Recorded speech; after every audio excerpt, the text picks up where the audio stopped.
You're listening to the Loving Your Own Soul podcast, and I'm your host, Britt Olson. Guided by my own intuition, my intention is to deliver genuine conversations centered around health and wellness, spirituality, self-expression, and culture. In this space, I will provide you with real-life stories, theories, and inspiring perspectives to help you uncover and tap into your own true potential. I'm so grateful you've chosen to tune in with me on this mindful exploration to living a more fluid life through a deeper connection to the soul. Now let's dive into today's journey. Hello, everyone, and welcome to the Loving Your Own Soul podcast. I'm your host, Britt Olson, and I am so grateful to have you tuning in with me here today. Wow, life is simply amazing. I mean, honestly, I say life is so amazing. We are all going through so much. What a year of growth and uncovering and just all the things this year. But I mean, we honestly have so much to really be grateful for in and of it all. In fact, just even our ability that we have this massive learning experience upon us as we are growing and evolving as a collective society. And while growth can feel tricky and uncomfortable a lot of the times, growth is also a positive thing because that means we are evolving, we are growing, we are learning. So while these times may be uncomfortable, you can also understand that there is a really bright future ahead for all of us and brighter days ahead. And really don't take the dark days for granted. Walk through them, don't walk away from them, and just always move forward with grace because there's always light. Light follows darkness. Yeah, that's kind of all I have to say. Some of you know, as we are in quarantine, this year I have been recording pretty much have been recording all of my episodes over Zoom, just so that way I can reach and connect with so many more people from across the nation, but also across the world as well. Plus with COVID, it's also just important for everyone to be socially responsible, do their part right now. I personally miss that human connection and cannot wait to get back at that.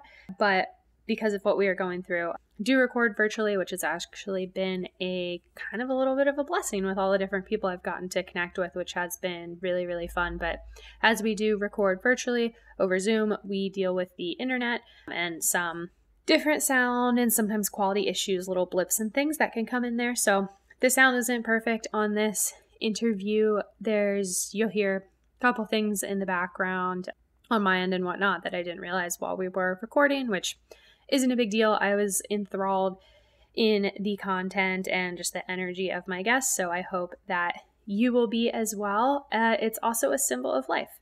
Things aren't always perfect, but you just got to do what you can do and roll with it. But today we will be joined by Kristen Rice, who is a spiritual guide, intuitive, and Akashic Records reader based in Northern California. Kristen is the owner and guru behind her spiritual growth company called Raw and Ritual, and she is just such a genuine and empowering spiritual guide. She really has such a way of sharing with love and presenting all information just from the intention of truly positively empowering others and shining a light on others through the work that she does. And I just so loved our conversation. And honestly, it was hard for me to not go off on tangents and just talk to her all afternoon. I don't want to give it all away, but this episode is for anyone who is new to or even more seasoned in their spiritual journey. We cover it all, but Kristen just provides such a beautiful understanding of so many different principles and working with our guides, developing boundaries, understanding the past, present, and future lives of our souls, the different dimensions, our realities, just all the things. She's amazing. I will let her, as we get into the episode, for those who are unfamiliar with what the Akashic Records are, they are more or less the book of our soul, but we will go into further detail in this episode. So definitely listen in. But after we recorded, a couple weeks later, I actually had my Akashic Records read by Kristen, and wow, what an empowering experience. If you're feeling called or open to it, definitely honor that curiosity. And when the time is right for you to have them read, I highly encourage you to.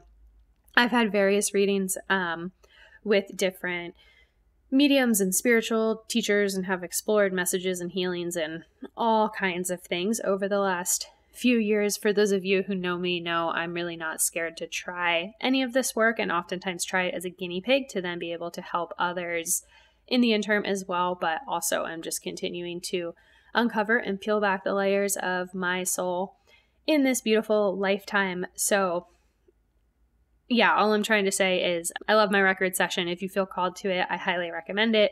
If you're uneasy about it, listen to this episode and you might feel swayed differently come the end of it. But I mean, with my record session with Kristen, it was just so different than working with any medium or receiving messages from loved ones, which is also great.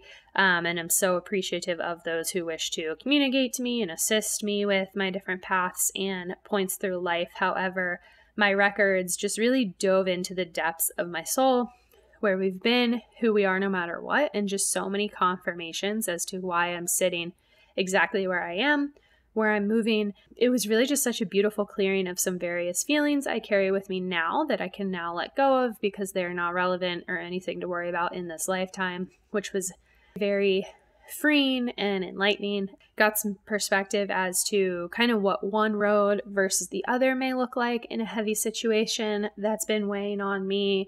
It was really just wonderful confirmations of everything that I think, feel, intuitively, get pings on, just all the things. It was truly such a refreshing and beautiful experience. And as Kristen makes note of this episode as well, learning from the records is nothing to be scared of. You will never hear anything that you are not ready or not needing to hear at that particular point in time. Everyone, they've got our backs for sure, which is amazing. So grateful for that. But this episode just really speaks to my soul, and there were so many underlying messages that I actually needed to hear that I didn't quite hear the first time upon recording with Kristen until I was editing and going back through this episode. And I was just like, wow, crazy. We recorded, I think, the end of June. This is now getting launched the end of August due to just some different things that I was paying a sensitivity to that took place earlier this year and kind of pushed back my normal schedule. But I also understood that we are all at different places of our journey, and there are probably people out there who need to hear these words from Kristen and these messages. So no need to prolong things, as we are all collectively going through a lot, but we are also on our own individual journeys as well. And it's important to not forget the individual journeys that we are all on. But yeah, I mean, divine timing for sure. There's just so much packed into this episode. I needed to hear, didn't know how aligned it would be until now. And I'm sure all of you also need to hear this, which is amazing. My heart is going to burst with love. I love it so, so much. So anyway, I will not say too much more, so that way we can get into this episode together with Kristen Rice of Raw and Ritual. And as always, thank you so much for tuning in with me here today.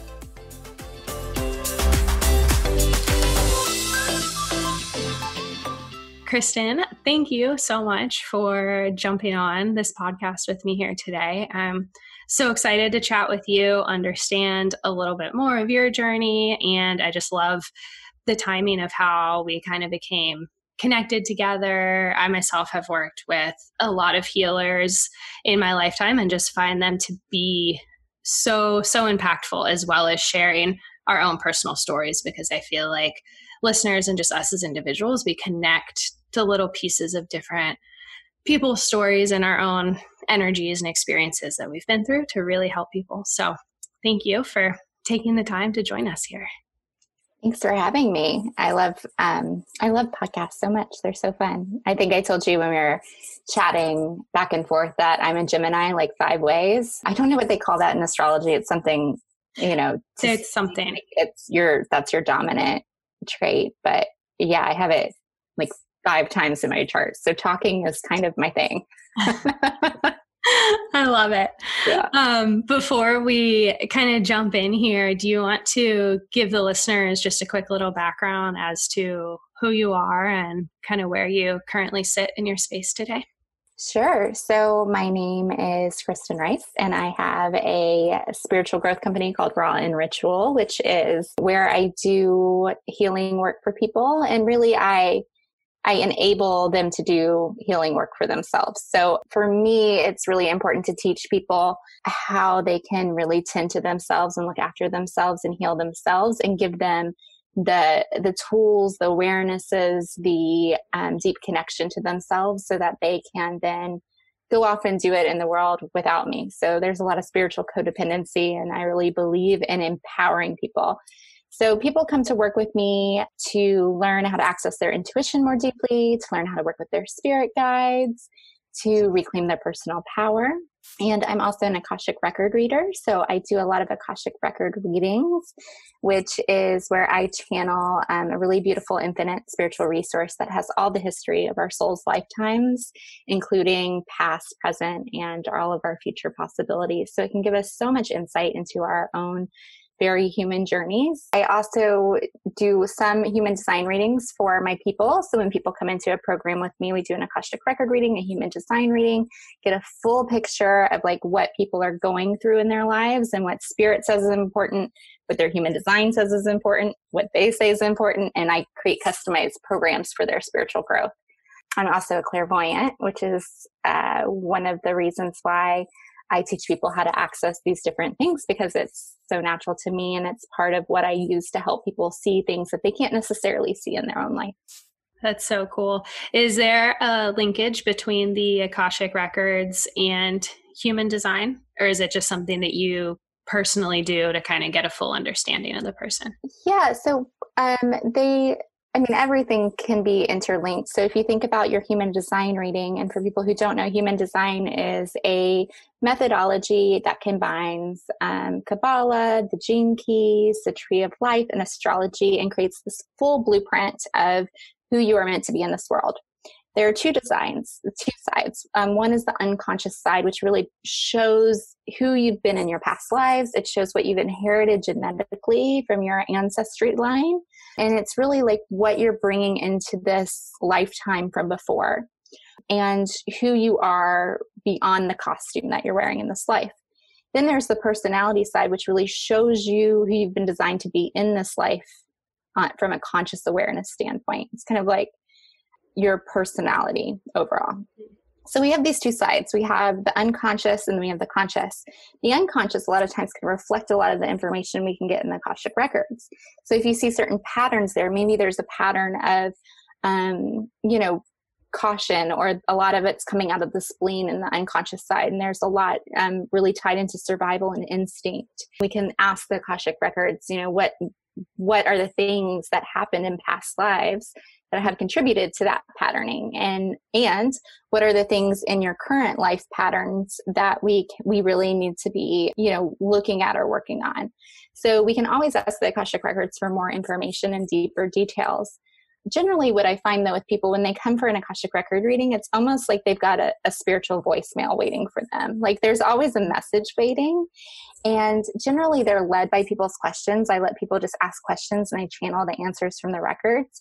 But the records always takes you to where they want to take you. So it doesn't matter like what the question actually is. They're going to give you whatever lesson you really came to get. So I always think of it as like almost like an invitation to find out something deeper about yourself. And then the human design portion just allows us to really see how you work, how you function, how you were made to be. And it's a beautiful reflection and mirror back to people that like they are who they are on purpose. Because so many of us can feel like we have these things that we dislike about ourselves or that we wish were different. And the beauty is that oftentimes those things are on purpose because they're really here for us to see ourselves in a new light. They're here for us to break through that, particular pain point. And so it's a really beautiful way just to get the comprehensive view of a person, not just from like a spiritual perspective, what does spirit say that you need, but also what does your human design say that you need, right? Mm-hmm. And it's so funny because normally I do that in the beginning just so we get a very clear view of the person. And then we work through all their other stuff that's coming up in life, along with whatever's coming up from spirit on the day-to-day basis. But it also allows you to really see a reflection of what's happening. So I for the first time, I didn't do it in the beginning with a client, and I just did it halfway through. And I was just like, this is amazing. This is all the things we've been working on. So cool. Yeah. So it's just such a fun way to get a real full picture of a person before you dive in and start helping things. Because otherwise, you might have a mindset coach who is trying to completely, if somebody has like a real fear-based pattern in their design, and they're trying to like tell you to eliminate the fear-based thinking and only move into the positive side. But we have to understand that if that is patterned in so deeply, if it's coming up in 5 or 6 places in your design, it's there for a reason. So what is that fear telling you about how you can live your life, and how can we transform that fear into something that can be more like powerful and more impactful into your life, instead of just trying to do away with it? Because it's actually a part of who you are. We don't want to turn our backs to parts of who we are, because that's when we get the shadows, and that's when we really, get into spiritual bypass land. I love that. I love your approach as well. It reminds me of like a very holistic approach to spiritual guidance, in that just considering all parts of it. So, yeah, we are multifaceted people. Exactly. And we are all so unique. So in our own, you mentioned that you're clairvoyant. When did you start understanding your gifts, and when did that journey kind of begin for you? Yeah. So, it's interesting. I've been clairvoyant probably my whole life, and I didn't know that I was clairvoyant until probably about 5 years ago. I had so many experiences when I was younger where I could feel what other people were feeling. And that's also, speaking about human design, I'm also a reflector. So that's just also how I'm like made, is to be able to fully see other people and like reflect back to them whatever's happening. And so as a young kid, like I could always feel what was happening with people. I always knew what was happening, how they felt, without them telling me. I didn't realize that that's like not something that like everybody knew, and there's always the ability to just kind of sense the energy in a room. When I was 16, I saw my first spirit, and I thought I was like going crazy. Like, what is happening? I don't understand. It just kind of like appeared in front of me when I was watching TV, and I was just like, what the hell is going on? And after that, I had different experiences where I could really feel significant energy changes in the room. I had some encounters with spirits that scared me and then really made me shut the door, because it was like really terrifying. So it's a part of myself that I just kind of rejected for so long. And also I had spent my life trying to be normal, because I came from a family that, we lived in a 2-bedroom apartment with 4 people, a cat and a dog. Like, I was always trying to like pretend like I was everybody else, even though we had no money, and I came from like an abusive family. So there was like the show that you put out to the world. So I had perfected like trying to be like other people. So anything that was any different, I just kind of shut off. So eventually, when I left my life, which, I know my story, but when I decided that I needed to do something differently for myself, and I decided to go to Asia for 5.5 months to heal from just a lifetime of dysfunction. That's where I got the space to really see that this is something that I had, which was the ability to receive messages from spirit. I became a Reiki healer, and it was like the easiest thing I've ever done. Like, it was so easy to read people and what I needed to do with their energy, that it was very natural for me. Then when I came back from Asia, I was trained and worked as a behavioral health coach for a few years. And I realized I kept getting intuitive messages, and I couldn't really separate the intuitive side from me from like the psychology mindset based coach. And it just became this thing where I was like, this is who I am, and I can't, either I'm going to fight it my whole life, or I just need to surrender to it.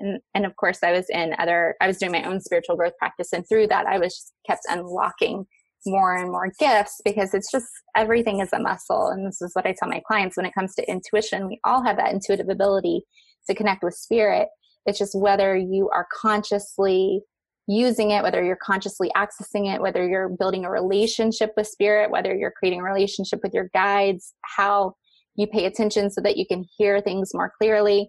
And so the more that I began to put my consciousness behind it, it just like, rolled like a tumbleweed. And now it's really wild. And I think that a lot of people that I, might have been in college with or in my early 20s, I wonder, because I'm not in contact with them, like when they come across me and they're like, oh, she's a clairvoyant now. That's interesting. But I think that there was always this part of me, right, where the people that I have talked to are like, actually, it's not that surprising. Exactly. I think it's interesting too, how as we grow and kind of mold and shape throughout our lifetimes, where some people know us in one phase, where I think those inklings of your true power are always there. Right. But sometimes it can be a little bit of a disconnect of, whoa, wouldn't have expected that. But if you did, you usually can kind of feel that with a person. Yeah. They're like, when you were dancing on the bar at 22 years old and doing shots of tequila, I didn't think you were going to become a spiritual guide. Right. Exactly. So funny. What made you go to Asia for, what was kind of the purpose behind going there for your healing and all the work that you did? Yeah, well, I did all the things I was supposed to, right? To like have a happy life. And I think this is something that so many people can relate to, is we follow this like roadmap that's given to us of, you go and you get the degree, which, that was a thing that I kind of did myself, right? I put in the college applications. I applied to college myself. I went to school with no money and did the student loans and worked full time and worked my way through school. So I thought, okay, if I just can get a college degree, then that'll give me a better life. And so I did that. And then I got a job with a Fortune engine company. It was a dream job. It was one of those things where it was like, am I supposed to be here? Like, what's happening? And I was so grateful. It was like, oh my gosh, my life is made. I have this career with this power company. Like pretty much if you can like stay here for the rest of your life and you will make tons of money. And, all that's next is like checking off that family box and I've got it made. Right. Mm-hmm. But I didn't. I was like deeply, deeply miserable. And I was just running from my past in every way I could, and numbing out and just trying, I was a workaholic. I worked like 60 hours a week. And then on the weekends, I would binge drink until I was like, it didn't even like would black out every night and then get so sick the next day, and just was stuck in this like cycle of trying to run from all the things I had experienced really young, which was a lot of trauma and a lot of really intense things for somebody so young. I grew up in a really violent home. And I got to a point where then my body started breaking down and I kept getting sick and sicker and sicker and sicker. And I developed an autoimmune disorder, but all the tests were coming back fine. Everything was coming back fine. And they just kept shoving medications at me. And at one point I was on like just 2 handfuls of pills a day. I don't even know how many. It was at least 16 different different pills that I was taking in a day. And my body just was like, no. And again, I'm a reflector. So my constitution is so sensitive that it completely demobilized me. And I ended up on disability at 28 years old, because I literally couldn't get out of bed. And I just felt like I was dying the spiritual death. And I just, woke up one day and realized that if I didn't change my life, nothing was going to change, and that I needed to change, and that the Western medicine route wasn't working. It was just making me sicker and sicker. And I couldn't do that anymore. And I so desperately wanted just a pill to make it better that I was like willing to try everything. But eventually it was just like, this isn't happening for you. And you actually have to do something like extreme. So I ended up quitting my job, and I sold everything I owned, and I bought a one-way ticket to Asia, and I literally landed in Bangkok with $156 in my bank account. I stayed in Asia for 5.5 months. I freelanced my way through it, and I literally ended up in Asia because I Googled the cheapest place you can travel. Like that was how I made it there, because I just didn't didn't have any money because I was paying off all my student loans. I had I just didn't have the luxury of having anything ever taken care of for me financially. And so I went to Asia to heal really whatever was making me sick, and really restart my life, regain my power. I was coming out of a codependent relationship that was really toxic. You know, beautiful. We loved each other, but we were both just in such bad places that there was like a lot of just toxic projections and things like that. And I just had a lot of work to do and I didn't know what else to do. And so I thought it was really interesting because so many people thought that I was like running away from my problems, but it was like the opposite. I was actually, it was one of those things I was like, oh, how beautiful of a life you have that you think that my problem is my job or my bank account or my boyfriend, but my problems all live inside of me. Like it's all here. I'm taking my problems with me so that I can finally turn towards them and look at them and see what it is that they have to say to me. It's like face them head on. Yeah. In that different environment. Right. And in a place where like there's space to do it. Right. Because our lives are so crammed with other people and commitments and all these things that like there's not actually any space or any stillness for you to actually sit and be able to listen and be able to hear and be able to reflect and be able to kind of like unwind what's actually happening. So I really went to Asia to save my life. Yeah. So true. What did you end up traveling throughout Asia, or did you stay in Thailand the entire time? I was in Thailand for a month, and then I was in Cambodia for 3.5 months. And then I was in Bali for a few weeks. I was planning on staying a lot later, but then, a family member passed away and I ended up it was one of those things where it's like, okay, it's time to come back. I can come back with this. And so, so I was supposed to stay in Bali for 3 months, but I ended up just staying for a few weeks. Oh, fascinating. I had a similar experience in Bali. I was only there for, I think it totaled out to be 2.5 days. I was supposed to be there for, I think like 2.5 weeks. And my now husband at the time, he was my boyfriend then, he ended up being diagnosed with an autoimmune disease, but he was back home in the States when he suddenly got rushed to the hospital, neuro ICU. And I got that call with the 13-hour time difference. Oh my gosh. You need to figure out how to get home, basically. But it was interesting because ever since I put feet on the ground in Bali, I just did not feel settled. It was like, there was a higher power working there that knew I was not meant to settle into Bali because I would be leaving so quickly. And it's very powerful. Bali has a way of letting all the things come up to you. Here you go. Absolutely. Yeah. So in going to Asia, you obviously kind of came back a little bit faster than anticipated, but how is that transition for you in kind of reemerging back into our obligation heavy and kind of chaotic world back home? Yeah. Well, I had kind of cut a lot of that stuff out, right? Because I didn't have the crazy corporate career. I was doing freelance writing for some entrepreneurs at the time and copywriting and things like that. So I had been working through Asia just to pay my way through anyway. It wasn't a lot of work though. I wasn't doing a ton, maybe like an hour a day or something. So when I landed back here, there was still a lot of space. There wasn't a lot that I had to do. There wasn't a lot of obligations. And so I landed back and ended up staying in my cousin's house while they went on vacation after the funeral. And I was just like, all this space. And it was kind of like, well, what are you going to do now? What are you going to do with your life now? And I'm from Kentucky. I am from like a belief standpoint, like a black sheep there because I'm wildly liberal. Yeah.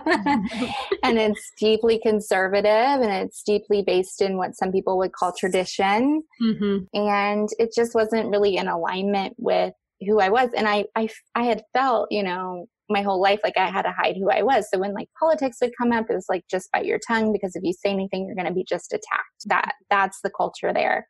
And in a way that's really, there's a way that you can debate these things, but it was one of those things, like if I would say something, it would be like, what are you effing stupid? Or, if I just mention what it is I believe, because it was so just ingrained in the way that people thought then. I hope and I can see that maybe some things are changing and the world that we live in are sparking different conversations. But at the time, there was no openness for me to be who I was. And anytime I tried to express that, it was almost like a smack in the face. And I only had a few friends who believed in things that I believed in.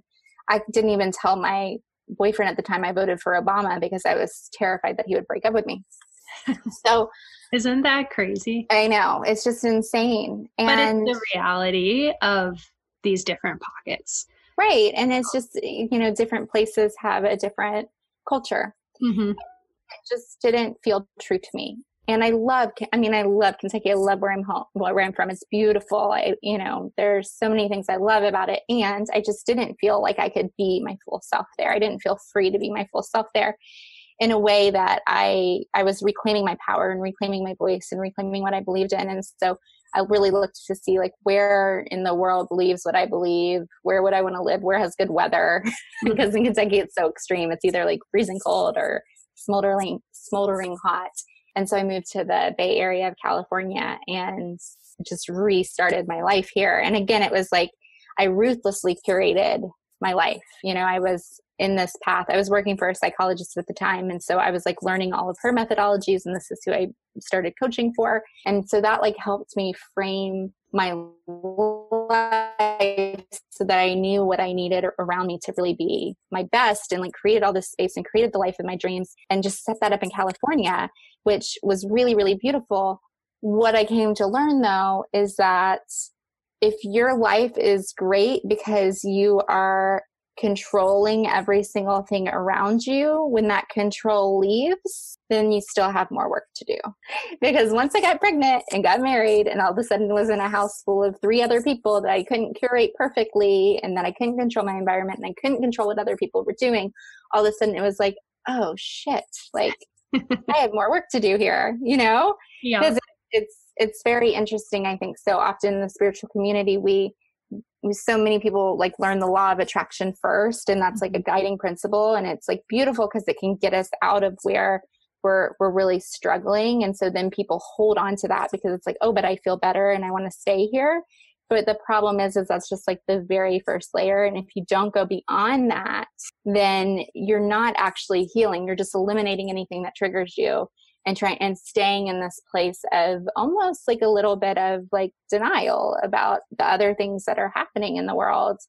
Totally. So for me, my journey has really been unwinding. I needed to do the spiritually bypassy stuff in order to get me out of the dysfunctional place I was in. But then once I was there and I created a really solid foundation and then manifested the life of my dreams, it was like an invitation that I had to go deeper into the shadow work to actually heal what was really underneath everything. Mm-hmm. Which is like healing from deep traumatic trauma, like healing I had learned how to love myself in Asia. I had learned how to turn the self-hatred I had for myself into self-love, but I hadn't learned how to let other people love me and how to receive love.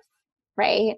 So that, it's just interesting in our spiritual journey. I think some people look at people who are in my position, who are like helping other people and, guiding other people and giving spiritual guidance, because we've been on this path for a long time, but there's always a new layer. And I think as spiritual teachers, like if your spiritual teacher isn't still doing work on themselves, then like you should run for the hills, because the more you do, the more you realize there's a deeper layer, more to understand and more to like find wisdom in.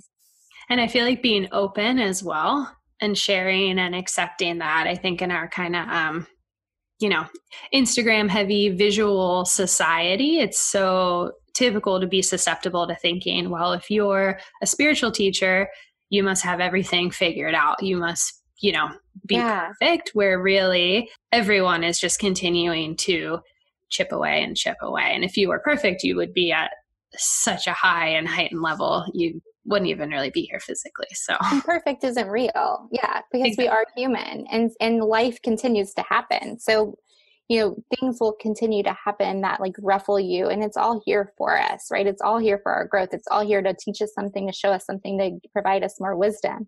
Mm-hmm. But it's dangerous to me to be in a role of leadership and only project out the beauty and the positive things without also having the humility to say that there are other things that might be happening too. Because otherwise what happens is you set this completely fake place that people are trying to get to. And when they think that they get there, but they still feel like there's work to be done, or they still feel like they're dealing with something, then they think that something's wrong with them. And there's nothing wrong with being a human being. And so I think it's so, so dangerous for people who are like, well, I've got it all figured out and I'm going to sell you this like special methodology. And I'm only going to talk about all the things that are working in my life, but you might not see on my Instagram this part of my life because that's not going so well. That's not on brand. Right. And it's like, we don't have to, I don't know if it's Gabby Bernstein or who says, wait until your mess becomes your message before you like broadcast it out. So you don't like necessarily want to be like, okay, here's the hole I'm in. But like once it teaches you wisdom, you can reflect back and be like, hey, this is what I just experienced and this is what I learned from it. But it just shows this humility that every single person, and I know a lot of people, I've been in masterminds with a lot of people who are in this spiritual space and who are teaching people and are like, coaching coaches and things like that. And everybody's got their stuff that they're working on because we're all human. And it's so important that people really can submit down and anchor into that, because there is no getting it all figured out. It's just this complete willingness to surrender to whatever's showing up for you to be a teacher. Mm-hmm. Yeah. Surrender is a big one. It's a big, big part. I've been working a lot on surrendering myself as we keep chipping away at things, but it's also really rewarding too. Mm-hmm. But it can be scary, kind of starting to walk into that darkness and do that shadow work. What was that like for you after you had curated this life and then kind of got that jolt that, hey, there's still more work to do, and entering into some of those darker patches that maybe hadn't been opened up yet? Yeah, it's really interesting for me because I'm also just like I've always been like a silver lining person. It's a strong coping mechanism for me to be like, oh, I'm just going to look for the good things and I'm keep reaching for the good in any situation. And it's something that I'm really unpatterning within myself to be able to hold multiple things at once. So one of the things I've learned through, and I'll come back to like answering that question of what it was like, but one of the things I've learned on the other side of it is that it's not being able to be in grief or joy. It's being able to hold both at the same time. Mm-hmm. That you can hold the joy from that, like the joy that I had cultivated in my life. I can still hold that in my energetic field at the exact same time that I'm holding grief. It's not one or the other. We are so expansive and so capable. And if you really think about emotions and feelings, they're here to tell us something, to provide us with wisdom, and then leave. Like, we're not supposed to hold on to it. We're supposed to let it work its way through us. And none of our emotions are actually ours. It's not a part of us. It's just a temporary visitor. So when you think about the energetic field, and I'm like holding my hands out for those who are listening, around my like auric field, if you think about this, an emotion is just coming into your energetic space and then it's moving out when you let it, if you let it. A lot of people won't let it because they don't want to look at it and they just end up pushing it down somewhere. But if you're open to surrender to it and let it come in and out and move in the wave that it's supposed to, you can have grief come in and you can have joy come in and both be in your energetic bubble at the exact same time. And that's something that a lot of people, and I didn't know before that experience, right? That you can actually be able to hold both. You don't have to be so afraid to go into the deep work that you're going to lose all the other stuff, because you can hold it all at the same time. So moving into what it's like, I had just the most beautiful unfolding from spirit, right? These are all, when we look at our path and we see how perfect it all is, right? How one thing leads to another and another thing leads to another, for us to really open up. And for me, it was like opening up Pandora's box. Mm-hmm. Part of it was, we were speaking before we jumped on here about a book that I'm writing, which is a memoir about my life experiences. And when I first started writing it, I was thinking that I was writing like this linear story from like when I was a kid till after Asia, which is interesting because like Asia was just the beginning of my healing journey. But that was what I thought the narrative was going to be. And so I started writing about my childhood. And in needing to do that, I needed to go do interviews with my parents, with my biological father I hadn't seen in 24 years, with my mother, whom I'm estranged from and have been estranged from for 6 years, and other people that were a part of that situation. And so and right before that, when I told, I'm the sister circle that I'm in, that I was going to do this work, and I kind of read them my book proposal. I even remember saying, because I had written the like overview when I was in Asia, when I first knew I was going to write a book, but of course it takes forever for you to actually like, okay, I'm actually going to do it now. Yeah. And I had read for them that overview, and I said, but I mean, this feels a little like dark. So of course I'm going to like make it lighter. And their response was like, no, the beauty is in the like darkness. It makes people feel not alone. It makes them feel seen. It's like, that's actually where, don't be afraid for it to be a little bit dark or a little bit heavier, for you to really go there. And it was really, they're talking about that, the piece of art, but it was really an invitation for me to not be afraid to go there, and not be afraid to like actually really see what wisdom was there for me. And so I went home and I did these interviews, and I started writing about all of these things that had happened to me, and the things I had never really dealt with, because when you're 6 years old, you don't have the capacity to deal with it, right? And it was really eye-opening to how much emotion was under there, how much anger, how much rage, how much just like my inner child was just mad, right? Like this little girl that just never got taken care of and was always the adult in the family and just never was held, really. So I had a really amazing therapist who was helping me through this. and I've tried therapy, so many times in my life, just because of the type of life that I had. But, you really have to find the right person. Mm-hmm. You have to find the right person who, and for me, it's really hard too, because I do know so much about like behavioral health and all these things. I have to find somebody that can hold me, that I'm going to present something and they're going to have something to add to it. So I found like the perfect therapist, and she was really walking me through this about like, feeling my feelings, right? What a concept. But she's like, I think you need a t-shirt that says, I'm learning how to feel my feelings. Because we're taught, especially as women, that rage is unacceptable, anger is unacceptable, that if you want to be liked by the world, you need to be like enjoyable and pleasant. And so I your tongue and smile. Smile, don't say any, like the person I was in Kentucky, I can't speak up because people won't like me if I say what I believe.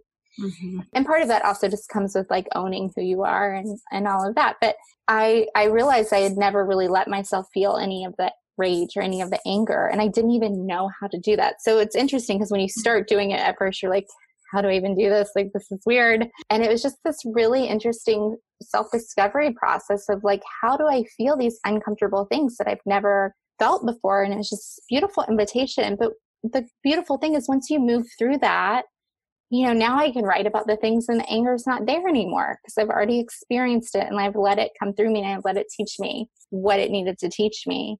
And so there was just this really deep need for me to go into those spots and really see what it is that they were here to show me. And everything that I had been running from for so long, what I've come to know is that as long as we keep running, we'll never heal. It's only when you can turn towards those dark, shadowy, painful places. And you want to make sure you're obviously in a good place to do that. That's why I think, right, that spiritual foundational work is so important. But it's not until you really turn towards those places and say, show me what you've got, that you can really be free of it, like fully be free. It doesn't mean that things aren't hard or they don't hurt, but it just means that you can hold it and you can move your way through it. Yeah. And it's really about embodiment and being able to be in your own body with whatever's there. Do you get triggered at all by any new relationships or certain situations or things that bring up some of that past anger that you felt, or have you fully moved from it where you can see it and hold it and then put it to the side and move on? The beautiful thing is, as you heal, you don't get as triggered, right? Mm-hmm. So that's the beautiful thing. So I can see when it's coming up with like, there's a certain person in my life who reminds me a lot of my mother. And so there's a way that sometimes like I have to like catch myself of, oh, you're feeling this way because this is bringing this up, right? This is why you're so like bothered by this particular person. And it's just this beautiful awareness of coming back to like what is true, and that's always a gift. Like I think we can see triggered as like bad thing, but the whole point of that is it's a beautiful, beautiful gift to show us where there's still healing that, or where there's still light that needs to be invited in, or where there's still, you know, a place where you need to sit down with your inner child and say, hey, what do you need? Like, what do you need here? So I love any experience that actually kind of gives me any kind of defense or any kind of like little like recoil, because that's my invitation that, oh, there's something here for you to look at. Otherwise, we wouldn't really know what it is we really need to work on. Everything else is just the mind saying, oh, well, this is what this person says, so I'm going to go do this program. And this is what this person says, so I'm going to go do this program.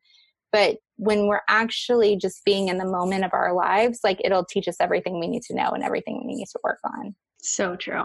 So true. I had heard, I don't know who said it or where I heard it, but some of the best healers are not the ones who are going to attempt to heal you right on the spot, but who encourage you and help you create that path for you actually healing yourself and doing the work, because you are truly the only person who can heal yourself. Somebody else isn't going to give you that one magic pill and it's going to be gone. And, you know, here's the other, like even with like Reiki or any of these other healing techniques, acupuncture, all these things that work with your energetic field and get you back into alignment, they're all beautiful tools to help you while you're doing the work, because they can accelerate the work by moving things back into alignment, so that then the work that you're doing can go faster. If you're not doing any work at all in yourself, none of the subconscious work, none of the unbecoming, the deconditioning, none of that, if you're not doing any of the deeper work at all, and you just are like, oh, I think something's happening, like there's something going on in my heart chakra, I'm going to go to a Reiki healer. That Reiki healer will balance out your chakras and you'll get realigned. But 1 week later, when you have been living that same pattern that created the misalignment in the first place, it will all reset. So that's why we get such strong spiritual codependency with healers, is because healers will go in and change your energetic field and get you feeling better, but it's such a temporary Band-Aid fix. Because if you don't fix what's causing the pattern, it'll just keep resetting to where it was before. So you have to actually do the work in order to make it happen. So for me, you know, I don't even love the word healer anymore, really. Like, I don't love calling myself a healer, one, because I think there's just some, like, I don't know. My whole thing is I want to guide people. It's become a word that's been a little maybe misconstrued. Right. Recently. Yeah. Like, I'm not going to, it's just what you said. My thing is, I'm not going to heal you. Mm-hmm. What I'm going to do is I'm going to teach you how to hear your own guidance system, how to follow your own like intuition, how to hear from your guides exactly what you need. I'm going to teach you how to move the energy in your own energetic field. I'm going to be a mirror to show you what it is that you actually need to work on. What's behind what's happening? What does your energy say? What does spirit say? What does your higher self say? What are they trying to get across? So that we can really hear what it is that you need, and it's not what you think you need, but what is it that you actually need? And then let's create a life where we're giving that to yourself, where you're developing self-compassion, self-love, where you're reconnecting to your worthiness, where you're reclaiming your power and all the ways that you've given it away, so that then you can go off in your life and you can be the queen of your own fucking kingdom. And you don't need me there, right? You don't need me there to help you and to advise you and to reset your energy, because you're able to do it yourself. You know, I don't want people to have to depend on me. I want them to be able to really be fully powerful in their own lives. Like, I like to think of myself as having, like, people who come to me are already like in their spiritual journey. They want more. They're beautiful people. And it's like, I just want to create all these little priestesses that go out and do beautiful work in the world. Right. I love that. Like, here you go. Yeah, so beautiful. I just got such a vision of that. It's like, go off and you know, and then they go and learn from other people too, because I think that's important. I think it's important to learn from multiple people, because then you get to decide what's true for you, right? Like, if I only learned from one teacher, I would be teaching exactly what they were teaching. And instead it's like, no, I've learned from so many people. And then now I've taken all that in and I've decided like what it is that I am going to share with people, or how I'm going to work with them. And kind of what messaging resonates with you as well. Right. And everything. And I would, for me, I know the importance of trust, and trusting myself, trusting the messages, trusting my guides has been a big key factor in that. And I would assume that trust comes even stronger when it does come to going out into the world and really having to kind of honor yourself and just hold on to that trust that without you, like, I will be okay without you. We've done the work. I can now move forward and trust myself to keep carrying on. Yeah. Well, and the beautiful thing, and one of the things I love about the work that I do, because so much of it is, like when it's also relieving to not have so much, like responsibility to like say the perfect thing to help somebody and do the perfect thing and know the perfect thing that we're going to work on. Instead, it's like I try to get out of the way as much as possible and let spirit guide me in my sessions. There'll be times where I've got something planned for a session and, 20 minutes before I'm like, okay, wait, what are we going to do today? And it's like, no, we're not doing that. It's like very clear and it's not coming from me. It's like, no, we're not doing that. Like she needs something else. Right. And so I really just try to get my stuff out of the way and just listen and let myself be guided for how I show up for people and how, because it is a dance of surrender. And for me, it's a dance of surrender of like, I'm working for something bigger than myself. Like, it's not me. It's whatever's coming through me for people that they need to hear and holding the space for them to discover it within themselves. But what I find so beautiful about the work that I do is that when the truth is spoken, when something comes through that's really true, and it may be something that's hard to hear, there's a way that I can deliver some like hard to hear things in a very beautiful way because it's all coming from such a deep place of love. Really, genuinely, I love my clients. I love my people. So even if it's something that's like, okay, we really need to look at this, like this is some self-sabotaging behavior, it's coming from such a deep place of love of like, all right, let's reconnect to your power. But whatever's coming through is, if it's true, that person, not only do they feel it resonate, but they've already know it. Yeah. And so a lot of times my work is just showing people what they already know is true, but that they have chalked themselves out of or their mind, it's like really just reflecting back the power that they already have to know the truth in their own lives. Maybe it's, I will never tell a person what to do with like a relation, because we all have free will, but it's like, okay, well, this isn't working for you. What you're telling me is that this isn't working for you. Doesn't mean it's over. It just means that this isn't working for you. Now, what are we going to do with that? And like, what's the next step? And like, how are we? And they already knew maybe for months that it wasn't working for them, but it's just this like reflection back of like what the truth is. So I think people find a lot of power in knowing that they already know all the answers inside of them. And my job is to get them, by the time we're done working with each other, to know how to find the answers within themselves. So they don't need me to reflect back to it. Right. Because I'm just letting spirit move through me. So if I can teach people how to access spirit, then they don't need me. And everyone has that power to tap in. Everybody has it.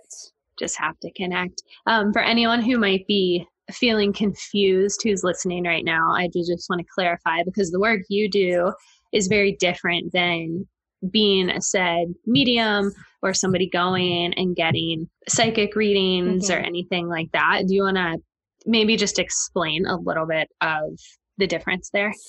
Yeah. And, I have on my website that I'm not a medium, but really that's like, it's a boundary that I have because I actually can receive messages from people who have passed. I choose not to. And this is really a boundary that I set for myself in my work, because my work, when I'm thinking about empowering people and getting them to live towards their fullest potential and getting them to heal the things that are holding them back, I want to only connect into the highest spiritual resources, which are spiritual resources that vibrate at the level of love or higher. And it's really powerful work, right? We're bringing in the presence of pure love into each of these sessions.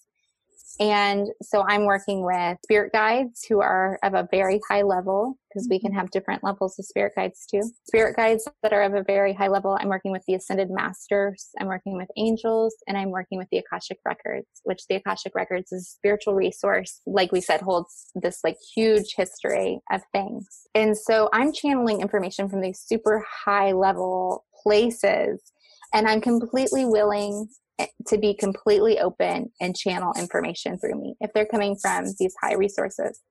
Now, when it comes to the spiritual world, just like the human world, there are all different levels of spiritual activity on the other side. We are a multidimensional, like we live in a multidimensional space, and our human three-dimensional awareness is very specific, but there's so much more that is existing right in this very moment that so many people are not aware of.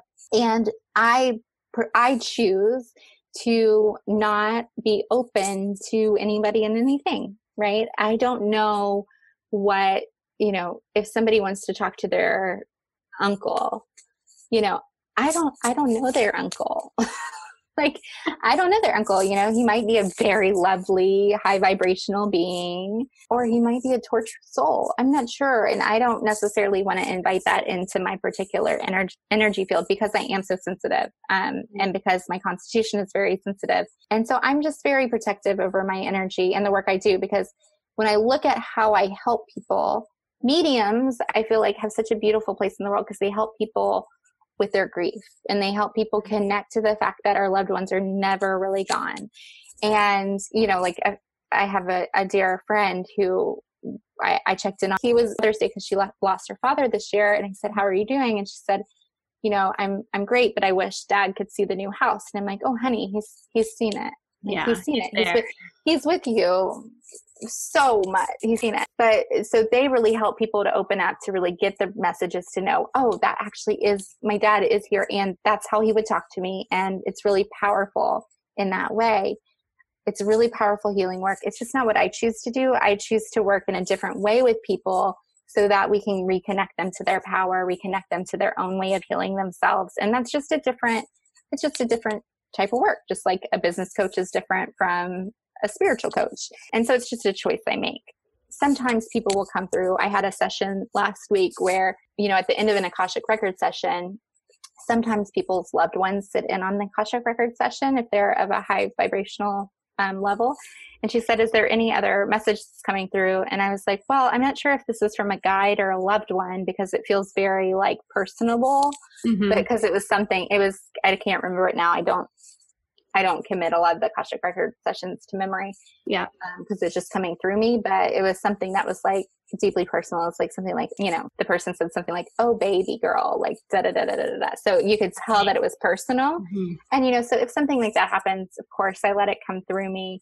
But it's just something that, I don't want to be like the Long Island medium where every time I'm in the store, I've got like a line of ghosts, like waiting for me to tap on their loved one's shoulders. It's just not a life I want to live. Yeah. I love how tuned in you are to what you want and your boundaries and how you choose to communicate and do the work and everything.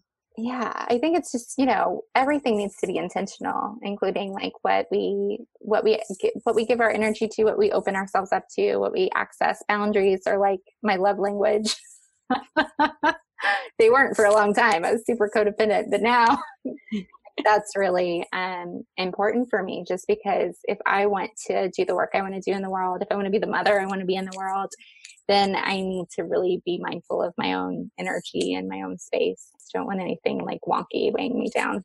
It's important. Do you have, if you don't mind me asking, do you have a relationship with your parents currently after everything you've been through? No, I don't. So my stepfather has passed away. We hadn't had a relationship after I was 13. And then my father, I didn't have a relationship with from the time I was 6 on. And, I reconnected with him for when I went home to ask some questions. But he's not necessarily well. And I had already, 6 years ago, I stopped my relationship with my mother because it was just deeply painful. Unfortunately, I was born to people who just weren't really capable of parenting, from like a mental illness level, from a growth and development level. And I've really just had to create strong boundaries in my life, because the reality is that those relationships just hurt, and there's not anything of value there for me. Like in a typical parent-child relationship, generally there's something that parents are providing for you, and what ends up happening is I provide for my parents consistently, and it just is a very taking relationship. So finally I just had to like really create a boundary that says there's nothing here for me. And there was also a lot of, it's not even in just that way, because I think that could sound a little selfish, but there's a lot of pain of things that people had done to me that is not in any way, shape, or form okay. And there hasn't really been any, they're just not capable of really seeing what they had done to me in order to really like repair the relationship. Mm-hmm. So unfortunately, I can only do what I can do. And I have to like just let people be where they are. So they're just relationships I've had to release. But I will say in my own healing journey that's been, I don't know if I would have been able to really, fully move through my healing journey in the way I have if I would have held on to the toxic relationship with my mother. So I would have been so still in her energy that it would have been hard to get out of it. Yeah, very transformative. Yeah. And I think, there's this thing with family that people think that like we need to die on a sword. And it's also like, I think that's a deconditioning we need to do as a society and as a culture, because maybe like back in the tribal days, like you needed your family in order to survive. So then like whatever they did, you had to put up with, but that's not the case now. And if anybody in the world would do to me the things that these people had done, there would be no way that I would ever see them again, right? There'd be restraining orders. There would be like all these different things. And just because people are your family doesn't give them a license to really treat you poorly and to really treat you badly. So I think that there's a lot that people, if you feel like somebody is really holding you back, even if it's just a temporary break, sometimes we need that in order to be able to unwind ourselves from our family stories. And a lot of it's ancestral pain that just gets, passed down generation to generation. And I wanted to be the one that broke that in my family and really healed that for my family and healed that for my son. And I wouldn't have been able to do that if I was still so immersed in it. Totally. And what do they say? Is it that we, when we break the pain, I think we heal it for 7 generations to come? Is that Yeah, I think it's an Iroquois saying, I believe. I can't be 100% positive in that, so I'm sorry if I misquoted that. But it's when we heal something in our ancestral line, we heal it backwards and forwards 7 generations. That's right. And also that saying's meant to bring awareness to that our everyday choices matter, and that what we choose in one moment has an effect 7 generations out from us. So when we're thinking about like, what it is we want to stand for, or what it is we do, it has this ripple effect into the future and into what we create from that. Mm-hmm. And how beautiful kind of that silver lining again for you to have been brought into this world, to have unfortunately incurred the things that you incurred, but also at the same time, they kind of happened for you to now use those experiences to help and heal and unlock so much within other individuals. Yeah. And this is the pattern for people who are in the healing profession, is there's like the archetypal journey of the wounded healer, which is like first you're deeply wounded so that you go off on a journey to learn how to heal yourself. And in doing so, you decide that you want to use what you've learned to help heal others. And it also just creates this like deep level of empathy for understanding the pain that people can go through in their lives. I also think that I see a lot of people who have a lot of power in them, like really powerful women who have had like past lifetimes of like really, really powerful positions, who have really, really, really hard lives or like struggle with a lot of things. And I think sometimes it's almost like that happens so that your power, it's almost like it kind of like presses your power down to like turns the dial down to low, because you have to like work through all those things. But it's almost like an initiation to like reclaiming like who you actually are and how powerful you are. Because we've been living, for so long and this is like centuries of time with this like deep witch wound of like females and women being powerful. And it's up until now, it's really been very deeply dangerous to be a really powerful woman. Because women are just really feared when they're in that way. We have these societies in this patriarchal society that says like women have a very particular place. When women rise out of that, it's actually really, really dangerous. And we're finally at a place where actually women are coming out and stepping out in their full power, and it's being celebrated, and we're seeing shifts, and hopefully we're really, there's a lot going on in the world, but it's purposeful and it's making these shifts happen, and we're coming into a new paradigm over the next decade. So really, I think a lot of times women have had a lot of deep, deep things to overcome, but it feels to me, and what I'm witnessing with all these women I'm working with, and I work with men too, but predominantly women, is this just like reclaiming and re-understanding your power and not being afraid of it and not feeling like you're going to be persecuted for it if you come into your full self. Mm-hmm. I think as well, it also doesn't just come that persecution from man to woman. It can also come woman to woman. Yeah. As well. Oh, for sure.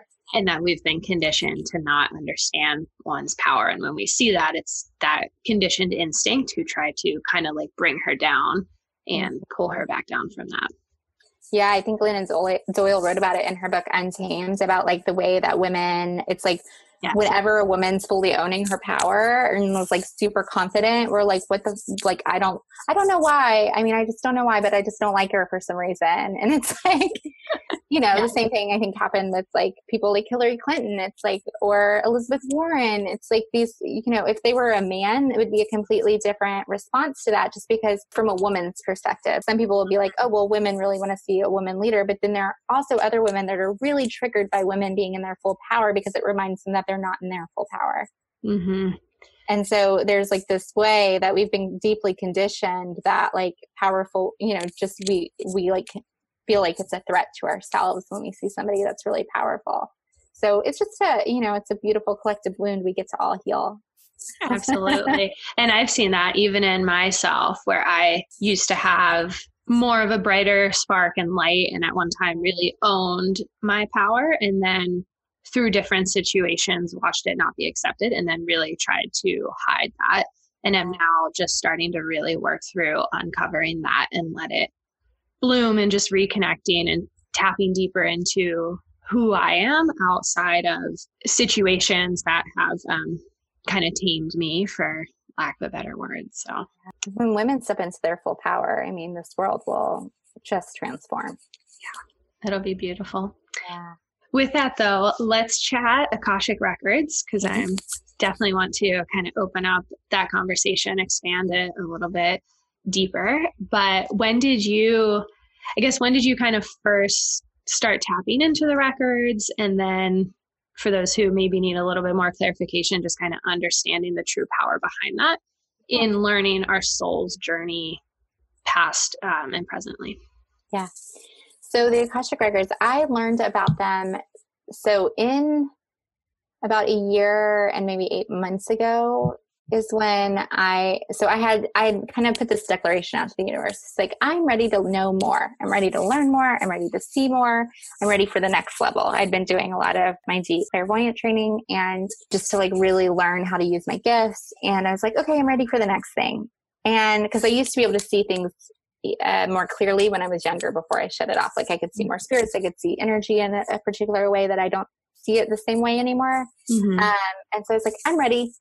And I thought I was going to like be able to see, like, I wanted to see like people's auras walking down the street, you know, things like that. Like I was just, it's kind of like the fun stuff, more superficial. Right. Yeah. So I kind of like said, well, I'm ready for more.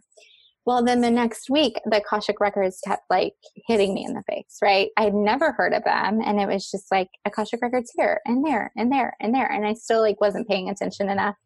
And then all of a sudden there was like a book in my face that was like, how to read the Akashic Records.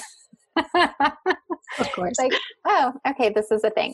So I was reading the book, and actually an audio version of it, which is a conference of the woman Linda Howe teaching people how to read the records. And so it was like the recorded like process of her teaching.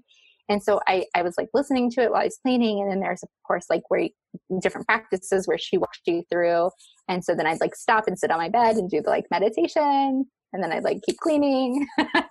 And so I basically just did that. I listened to that download, and it's so interesting to me because these things are so effortless when they're like meant for me. I find, you know, it's like, there was really no, like, I didn't have to take like a year-long course. It was just like, I literally listened to that book and I started reading the records for myself. I never knew I was going to do it as part of my business. It never occurred to me.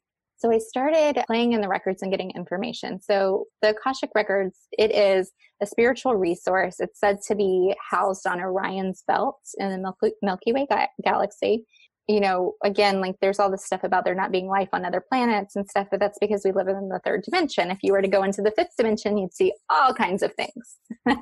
You'd see all kinds of different civilizations in different star clusters and different places in our universe. But we are in a third dimensional reality here because we are actually quite like we're new little babies here on Earth, and we're not, we haven't grown up to live in the fifth dimensional consciousness yet.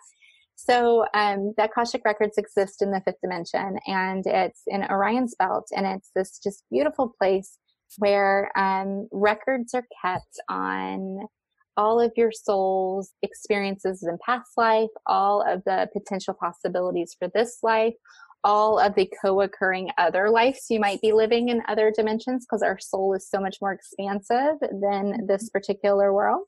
And it has all the information of like what our soul lineage has been. So the beautiful thing about the Akashic Records is you can really come to it and get like any information you want. I like to think about it as like the Citadel in the Game of Thrones. I don't know if you ever watched the Game of Thrones, but it's like, you know, you walk in there and all the information that's ever happened is recorded. And it's like, you know, some things may be contradictory to what the world believes, but that's like that's what really happened. I love that explanation. It's a good it's like, you know, walking into this huge library of like everything, right? And so what we can do with the Akashic Records is we can tap into the spiritual resource, this all-knowing resource. I like to tell people, you know, if you believe in like, if you're like a Christian and you've got like the one God that you're looking at, it's like, if you could ask God any question, what would you ask him? That's your Akashic Records experience. Right? It's like an all-knowing source of information. And so really with the Akashic Records, I get up into the vibrational frequency of that fifth dimensional consciousness, which is easy for me because, you know, without getting so out there, I'm a Pleiadian starseed. So cool. I've done some communication with the Pleiadians myself. So it's easy for me because it's like right there, like in my like worlds from, you know, many previous lifetimes. And so it feels really natural for me to kind of get up into that space. And so what happens is I connect into the records for people, and then they ask questions and I just channel the information directly from the records to them.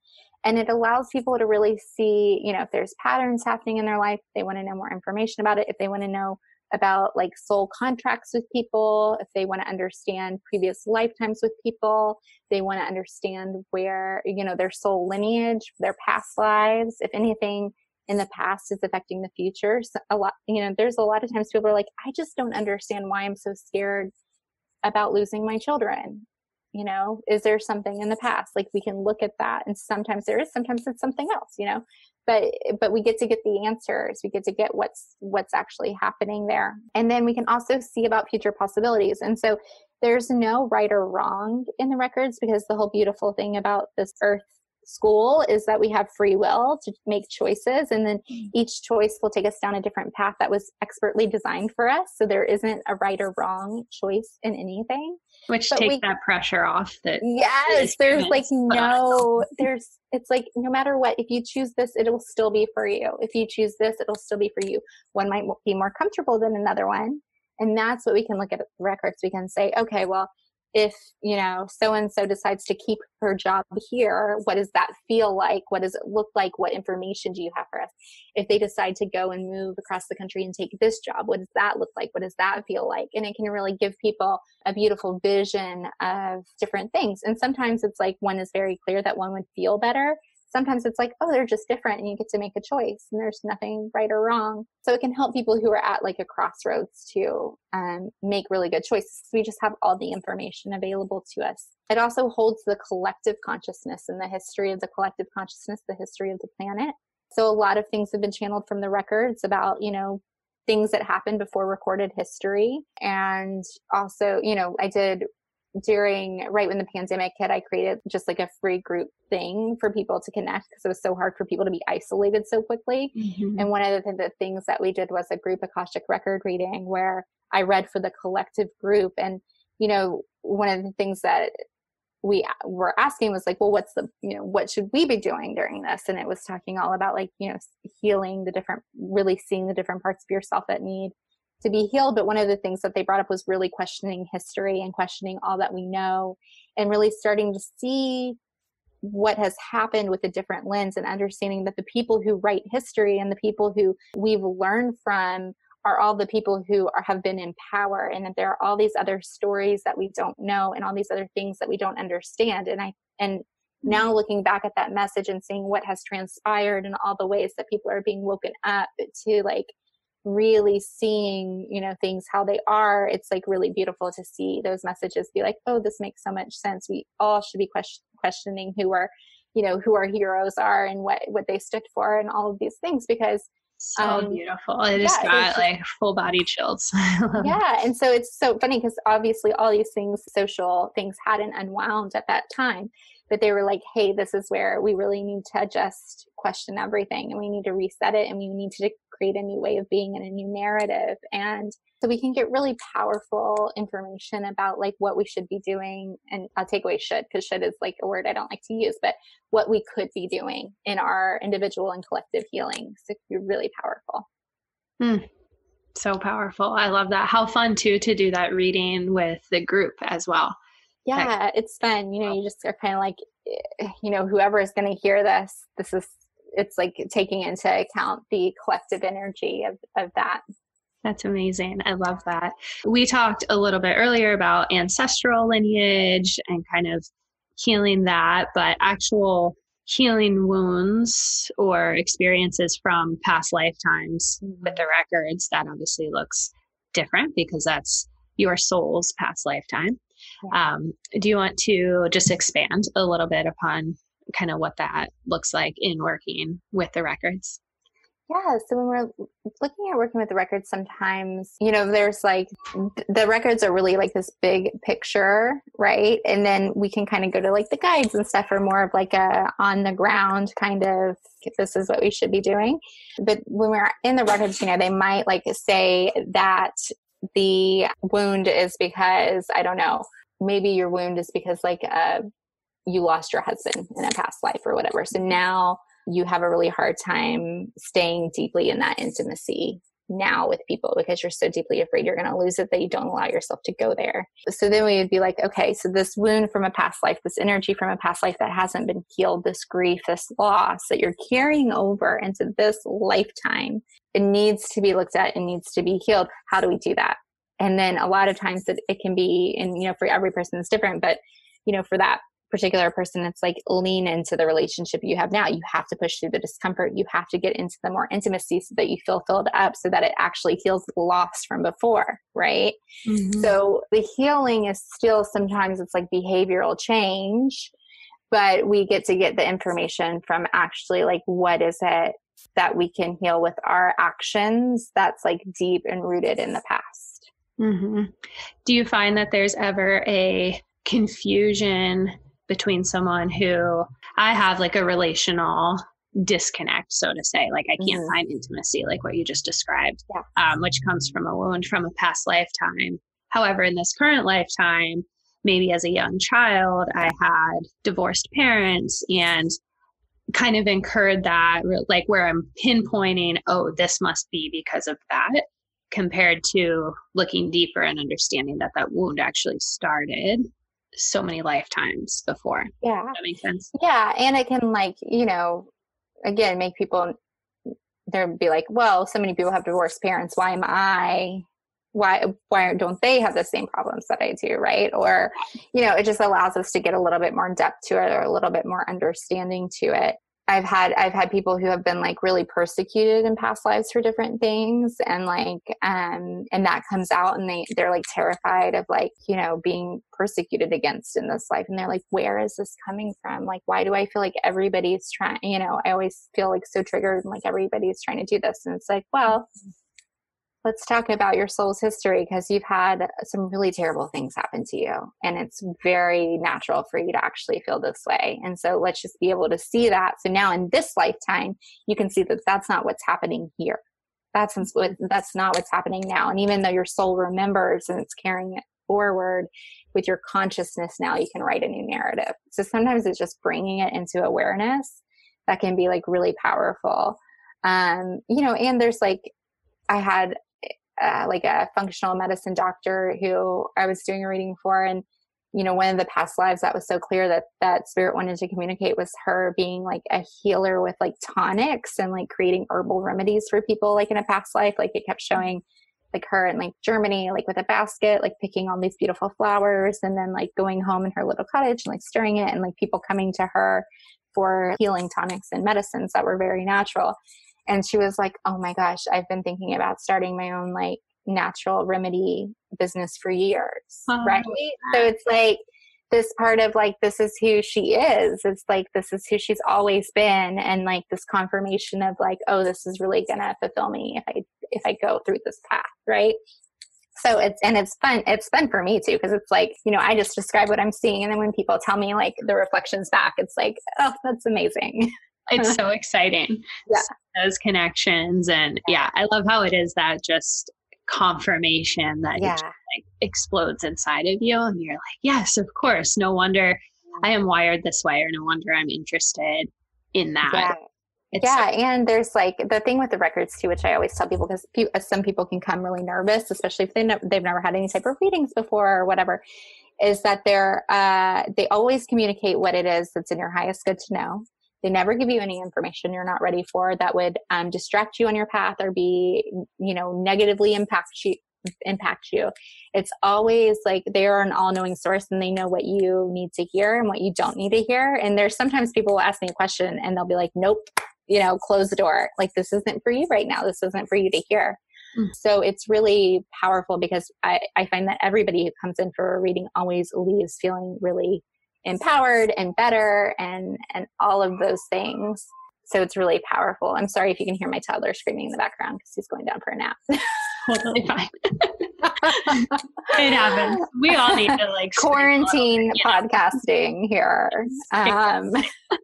Nothing's perfect. So yeah, perfect example of that. Oh, I love that. It's interesting too, because like for me, I've always had this underlying almost like a fear of failure in a way, or a fear of getting in trouble, and try to kind of control situations out of that. Like, oh, I don't want that to happen to me. Or when I do something that like, what if that happens? And I've always been so curious to understand in past lifetimes if that is just something that I'm kind of carrying along with me. And I think there's so many people out there who all are. And I've always been curious with social media and this age of information and just having so much at our fingertips and at our eyeballs, if there is more in our current generations and lifetimes that connects to us from past lifetimes, because we're able to see and find so much out there compared to our parents and our grandparents who weren't able to just scroll through beautiful photos of Fiji or find disruption that's taking place in Spain or whatever. Right. Yeah, I'm sure. You know, I think that's well, first with like the fear piece. So like in the Akashic Records, we'd be like, okay, let's look at this fear. We have this fear pattern. First we'd say like, what can you tell me about this? Where does this originate from? And, you know, maybe it is a past life, maybe it's a current life, but it's like the root cause is something that's very different, you know, that we wouldn't necessarily delineate from. Maybe it's exactly what you think. Who knows? But then with the information available, I definitely think it's interesting, because I know, like, I think a lot of people were fascinated with Egypt when we were like in school and learning about it, because it's just, you know, different than how I was one. And Pompeii as well. Yeah. That was a huge one for me and the Titanic too. I couldn't. Right. And so like, there's these things that like different people, you know, might like grasp onto as being very interesting or like really into. And I think, like I said, you know, I think probably everybody's a little bit like fascinated with Egypt, but for me, it was like, there was something really that called to me there, and that I like wanted to know so much more. And I had like many of my lives have been in Egypt and actually serving in like the temples of Isis. And so like the fact that like that, it almost like feels like home for me to like be learning about that. And it's like deeply comforting, and to be able to just access that information at any time is really beautiful. And so I think sometimes in our lives when we're presented with information, it's like, oh, like this is calling me, and I'm wondering why. I also, like, when I was in 7th grade, my whole room was decorated for like a year in like Native American things like from, like New Mexico, like these beautiful, like woven blankets. And I had these beautiful images on my walls. And there's definitely a past lifetime of being an Indigenous American person. And I connected into that art as a young person because I just felt called to it. Because again, it's like almost reminded me something about a previous part of myself. And so I think that there's a way that, different things can like speak to us at different times because they resonate with an old part of ourselves that we're still carrying, which is all in our unconscious awareness of who we are. Completely. When I was, I think around 7th grade as well, maybe 6th, or I feel like it was 7th grade though, I was obsessed with Morocco and had a bedroom that was all Moroccan themed with the pinks and oranges and the silks and floor pillows and just everything. Like, could not get enough of it. That sounds beautiful. Yeah, for what you can curate from. I don't even know where it was from. Yeah, and I've had the mythological creatures that we know of, and like so many of our stories are all actually based in like different realities. And so, for example, I had somebody come through for a record session who's had many past lives as a fairy, and she was like, no way, but she's like, I knew it, because she like held up this book and she was like, I am like obsessed with these young adult fairy stories, and I could never figure out why. Like, I'm so into like anything that has to do with fairies. And it was just funny because that was like, I had no idea. And she's like, oh, well, and she's like, it makes so much sense. It's so fun. I love it. For anyone who is interested in connecting with you further, where can people find you? Yeah, so my website and my Instagram handle, which is mostly where I live in the social media world, is Raw and Ritual. So it's RAWANDRITUAL. And it's rawandritual.com, and then Raw and Ritual just with the handle on Instagram. I'm sure you could find me too if you searched Kristen Rice. I love that name, by the way. How did you come up with it? Well, actually, the first variation of business, and I tell people this all the time if they're in business, like if you have a vision of what your business is going to be and you start it out and you unwaveringly like hold that vision and you don't let anything move, like you're likely not going to really go very far, because typically when you start something, you can only see the first, like 10 steps. You can't see where the end of the road is. And so like when I started my company, it was a partnership. It was called Raw and Revolution. And it was geared more towards younger women in their 20s, helping them find these spiritual tools and spiritual awarenesses younger so that they could start building their life on that. And it was a partnership with a dear friend of mine. And so we had a podcast and all that stuff, and it was Raw and Revolution. And that was what we had to do together. But I always loved Raw and Ritual, which was, the Raw and Revolution was about, the raw part is about just like stripping it down and really listening to yourself and becoming in tune and in alignment with yourself fully, right? And all that you do. And then the revolution part was about like, well, can you imagine if women just access their power so young, like what could happen in the world? And then so after, we decided that wasn't really what we wanted to do any longer. And so then I was like, okay, well, I'm just going to keep going with my coaching and everything under this handle, because I never really wanted my coaching practice to be like about me. Like, it's not about me. My work is about something bigger. It's about spirit. It's about people connecting to themselves. So then I went to Raw and Ritual because I wanted to have a different, energetic flavor for just what I was doing on my own. And I think rituals are the way that we really solidify our spiritual experience in our lives. And it's the way that we bring spirit into our lives and we create and cultivate daily meaning. So rituals to me are super important. And that can just be like whatever your meditation practice is that connects you into yourself, or pulling an angel card every morning to just connect with your guides and tell them that you're listening.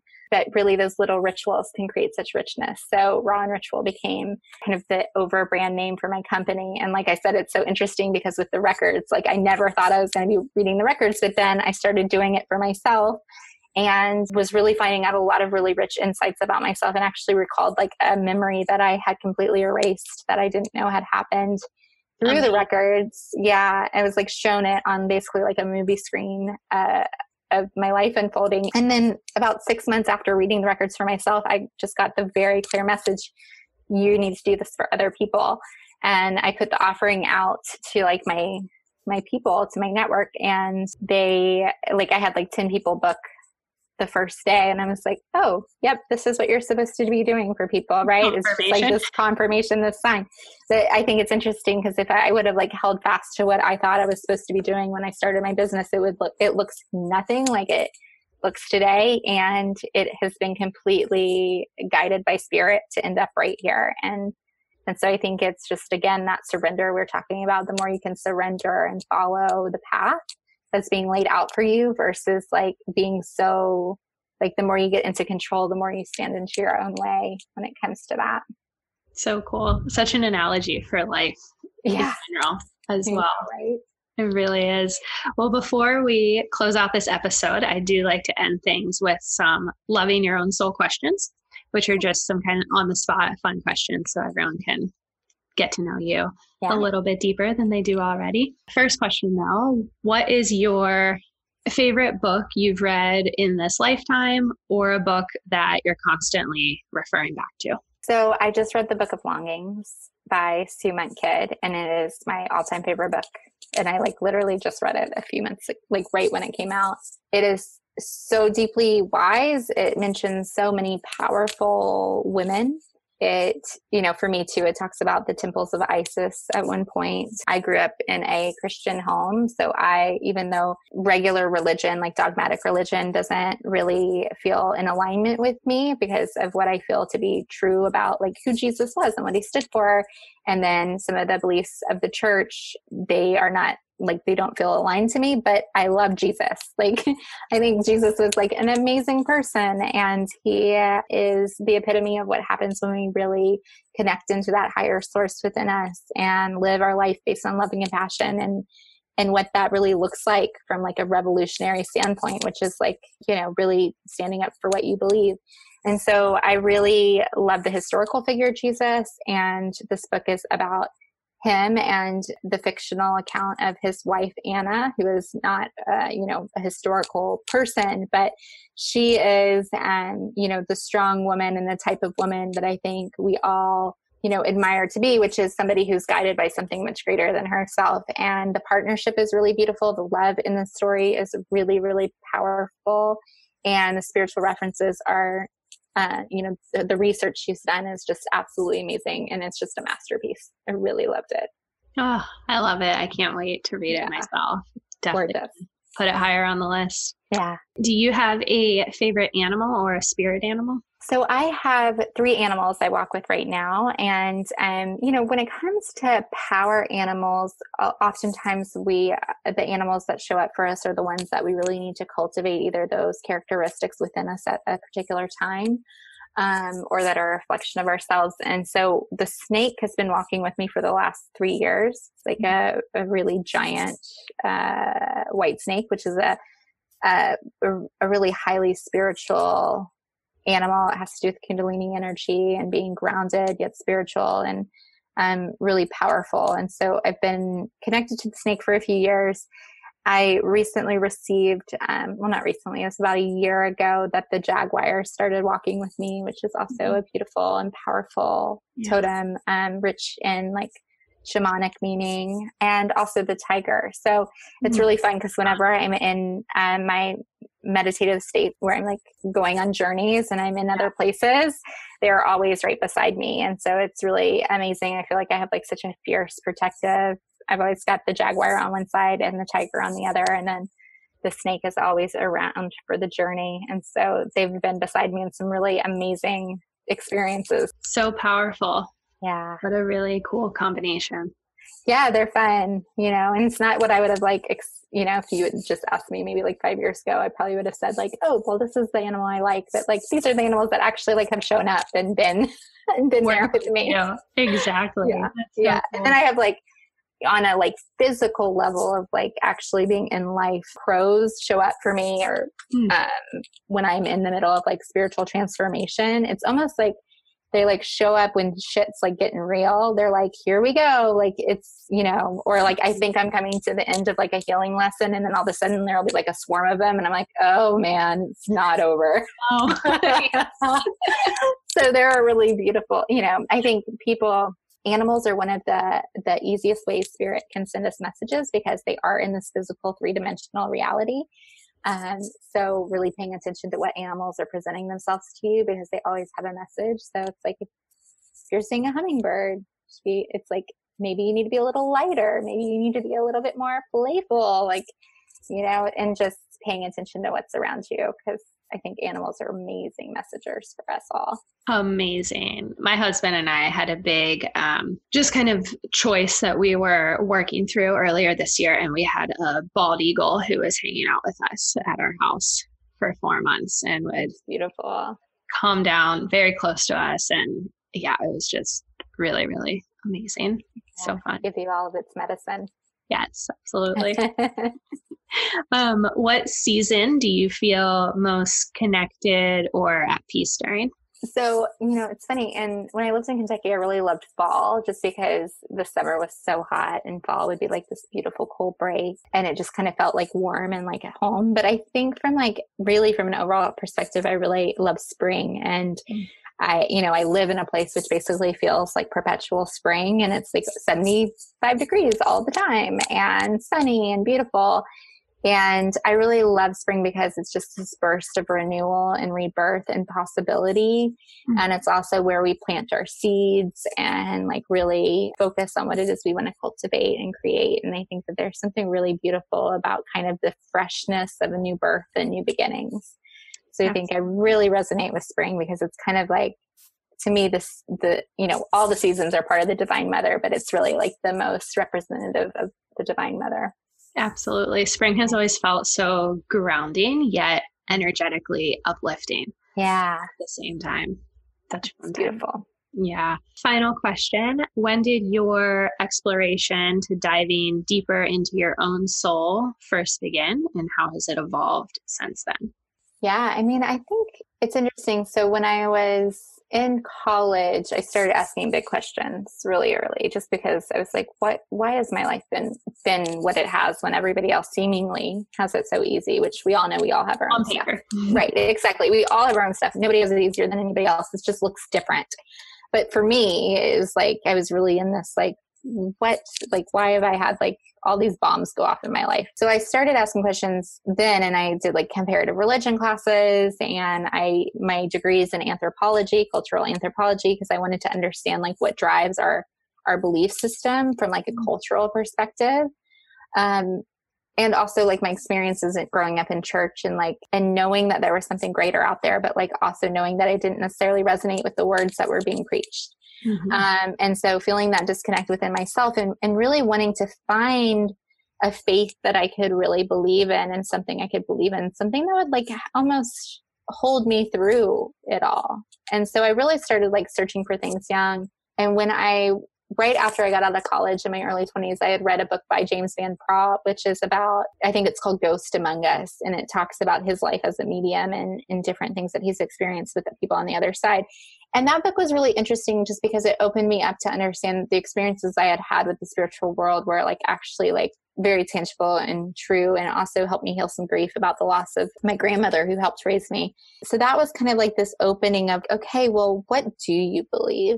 And if there is a spiritual world, where do you fit in with it? And it just kind of like opened up that pathway. And then I ended up going to a conference about 6 years ago where all of a sudden it was like this emerging women conference in Denver. And there was like all these women. I was like one of the youngest people there, but all these women who believed in all these spiritual things. It was like the first astrologer I ever met. And then like this, spiritual coach and like people who are all in like my network now. But like, I was like, oh my gosh, people do these things for a living. And these conversations are happening and people are talking about their experiences with angels. And like, I didn't know that was a thing. And it just like completely blew my frame of awareness open and allowed me to like really dive deep and explore and kind of like envision a new life for myself outside of the conservative life I had in Kentucky that was just like, well, this is what we believe. And if you don't believe this, then something's wrong with you. And that's just not,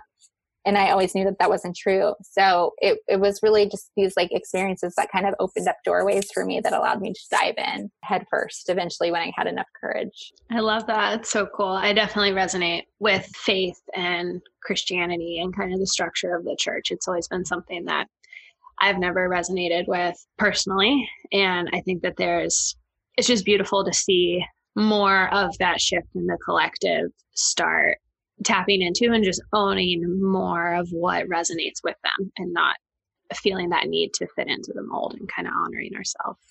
Yeah. And I think it, a lot of it, I don't want to say bad. I think some people like find a beautiful, beautiful place within the church and a beautiful community and it works for them. And that's amazing. I think that it teaches a lot of people not to trust themselves though, because I think that some of the messages that are coming through that are very political in nature, the church's stance against both abortion and, gay marriage and gay relationships was a political decision to try to rally the vote in one direction, and actually happened in the 70s, where before the church actually believed that, for example, for abortion, that life started at the first breath. They didn't believe that it started in the womb, but they decided that they needed to get all the conservative people on one page about something, and that if a political candidate could say they believed in this, that then everybody would back them. So actually, some of these doctrines and dogmas changed throughout time based on politics, in the same way that the church supported slavery for hundreds of years and said that Black people were inferior to white people and that it was their duty to be obedient to their masters, and that that's what God wanted. Okay, we can all see that that's complete bullshit, but at one time, that's what the church was preaching. And so you have to think about all the people who are in pews, who are hearing messages about themselves. Let's say that I was like a gay woman, and I was hearing my preacher tell me that that was wrong, but I knew in my heart that it wasn't wrong. But then you're teaching me not to trust myself.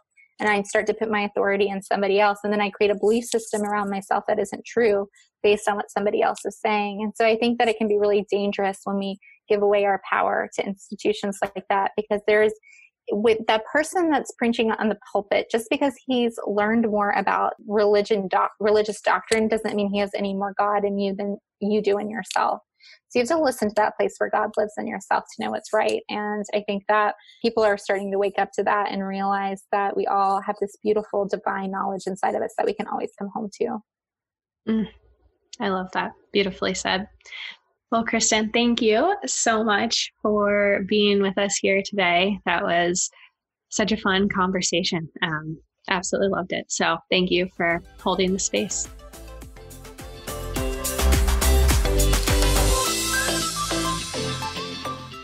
What a light.